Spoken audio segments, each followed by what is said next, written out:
સાહેબની બીબીની ફાઇલ્સ ખુલી ગઈ છે। क्या बात कर रहे हैं? હું વાત કરું છું ઇઝરાયેલના પ્રધાનમંત્રી નેતન્યાહુની। આ બીબી એનું ગુલામનું નામ છે અને ધ બીબી ફાઇલ્સ આ એક ડોક્યુમેન્ટરીનું નામ છે જે આ માનવભક્ષી નેતા નેતન્યાહુ પર બની છે।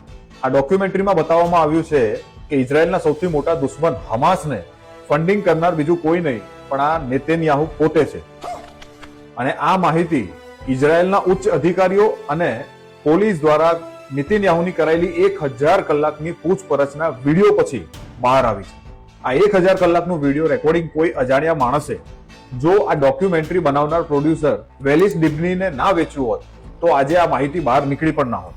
ભારતના અંધભક્તોને કદાચ ખબર નહીં હોય કે નેતન્યાહુ પર ઇઝરાયેલની અંદર બ્રીચ ઓફ ટ્રસ્ટ, ભ્રષ્ટાચાર અને ફોર્જરીના ગુનાનો કેસ ચાલુ છે।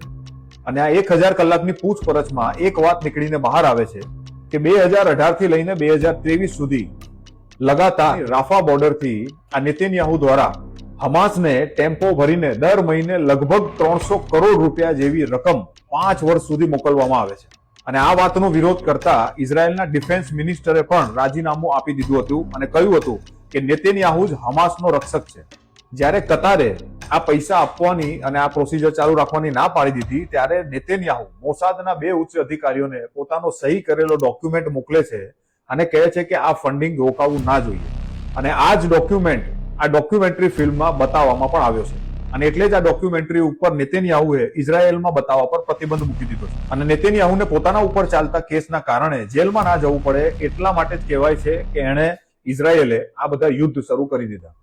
બીબી ફાઇલ્સના આ ખુલાસા બાદ મારી સમજમાં એક વાત આવી ગઈ છે કે શા માટે ભારતની અંદર ગોધરા કાંડ ઉપર બનેલી બીબીસીની ડોક્યુમેન્ટરી પર પ્રતિબંધ લગાવી દેવાયો છે।